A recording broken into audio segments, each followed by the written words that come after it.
Hello and welcome. We got Common America Volume 2 right here. See? We got Common America and Common Comet. We're Carly and Misha with lots of crazy light reflections, man. The cover looks kind of dull, except for all the crazy colors. I'm not sure this really worked out. It looks cool, but when I'm just trying to appreciate the art, I don't know that it really lets me appreciate the art all that much. Like, there we go. It finally kicked in. Look how the art pops there, right? And then look here. The reflections and stuff are cool, but they kind of obscure just how good this cover looks. It might have been way cooler if the reflectivity had just been applied to like the sun in the background or something. I don't know. Wait, did I even introduce myself? Hello and welcome. I'm Elizibar, your host. This is a review of Common America Volume 2. Timothy Lim, Mark Pellegrini, Iconic Comics. And let me get my little notepad here so I can see where I'm supposed to go now. Oh, we just scrolled down to page 2. Good inspirational quotation. Nice piece of art. Oh, no, actually I said page 2. This is page 2. Page 1 is this little pin up here.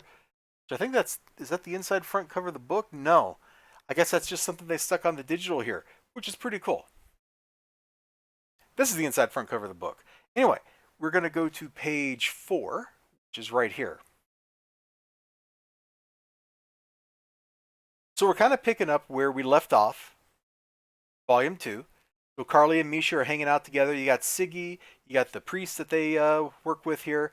They're having a little you know, little shindig 4 years ago. Okay, I guess we're not picking up exactly when, but you kind of get what I'm saying. Like, we're all just jiving here in Oscar, Indiana, and we got this little bit, and it's a little bit of him trying to court her, and neither of them being able or willing to make the move. This is a recurring theme in their relationship that goes through, well, pretty much the whole run up to the present point in time. Will they, won't they? Will they, won't they? And sometimes that works pretty well in fiction. And I like the priest kind of getting on him very gently. Have a fine time, but remember, leave room for the Holy Spirit on the dance floor. Yeah, no touchy feely grabby grabby, Siggy. Yeah, he's not even that kind of guy, man. He is not that kind of guy. So, here at the dance party, have to introduce our antagonist. We have a protagonist.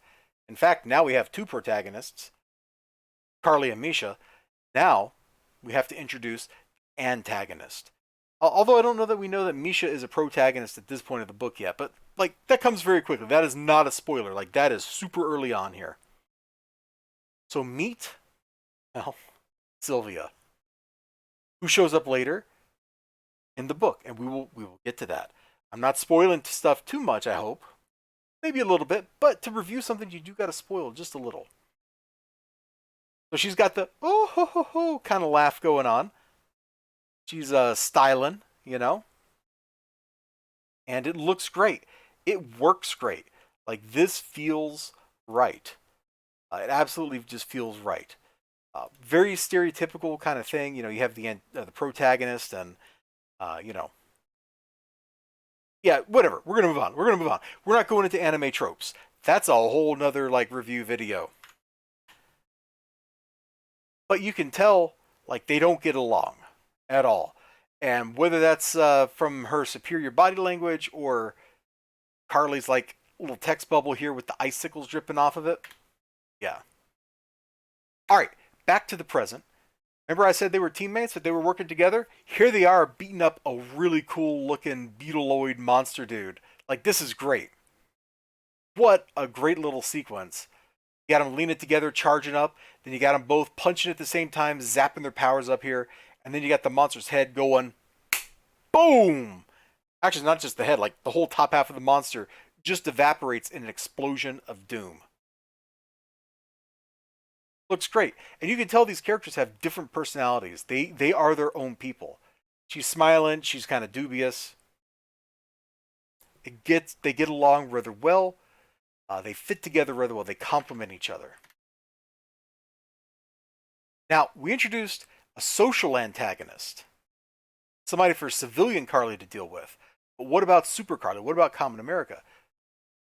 We have an antagonist here. It's not just a monster of the week. We have transitioned from monster of the week stories to an ongoing battle. It's like Sailor Moon, man. Yeah, sure, you get a different monster every week, but the monsters all come from the same place. This is uh, very traditional kind of storytelling. Meet Vermilion Masquerade. She looks pretty cool, don't she? And look who she's in league with. Oh, it's Lansky. Huh. I knew that shady guy was doing shady stuff. I just didn't know how shady. That's what you're thinking, right? Well, you're right.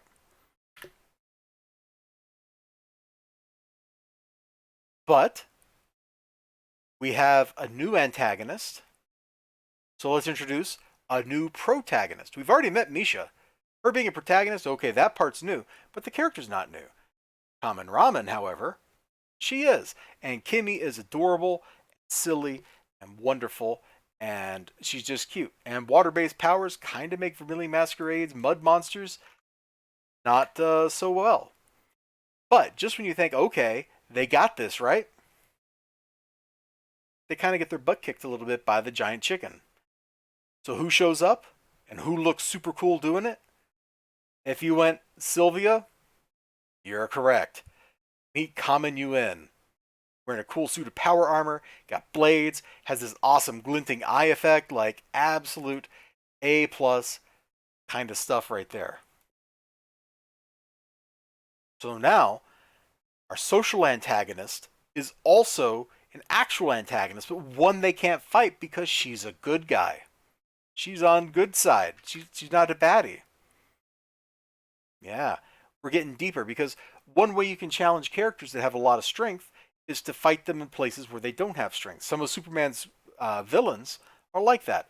You have like Livewire, who Superman he can't punch electricity. Parasite drains Superman's strength. Enemies like that get around the inherent strength of the hero, and so it doesn't become just a brute punching thing. The hero has to be smart. How did Kamen America defeat Misha in the previous volume? Not by punching her. I mean, there was a lot of punching, but ultimately it was by finding something interesting, and then that snapped them out of the fight, and then they could talk. I'm showing this page just because Kimmy's hilarious. I've always wanted to be a doctor ever since a doctor showed me a picture of a skeleton. What? What? She's a little weird, but she's like also really sweet. And frankly, there's nothing wrong with being a little bit weird. We're also going to zip ahead to 44. I think this is a fight scene. Giant turtle. Yeah, look at this dude. I just wanted to come here and show this monster off. Like, this is towards the end of the book. The monster's looking great. All of our heroes show up. Look at them posing victoriously. Full page spread. Boom. Time to have a monster battle. And they got to use their powers. They team up. They fight the monster. Stuff happens. A lot of the humor in this book doesn't come from Carly. It comes from Kimmy, and her kind of fish out of waterness and general just kind of being a little bit on the weird side. And they ain't nothing wrong with that, man. They ain't nothing wrong with that. So, yeah, lots of fun in this book. You got drama, you got good feelings, you got emotional depth, you got friendship, you have the power of good triumphing over evil, because no matter how bad stuff gets, how rough stuff gets, well, virtue, courage, and loyalty. These are the ideals that I fight for. You got it. It's right there, man. The flag in the background and freaking everything, dude. You should be reading this stuff. I don't know why you wouldn't be reading this stuff. It's very classic superhero material fused with a little bit of like Japanese Sentai kind of stuff. And it works really well. It's two different flavors. It's like peanut butter and chocolate. And they jam together. Take care of yourselves. Bye-bye.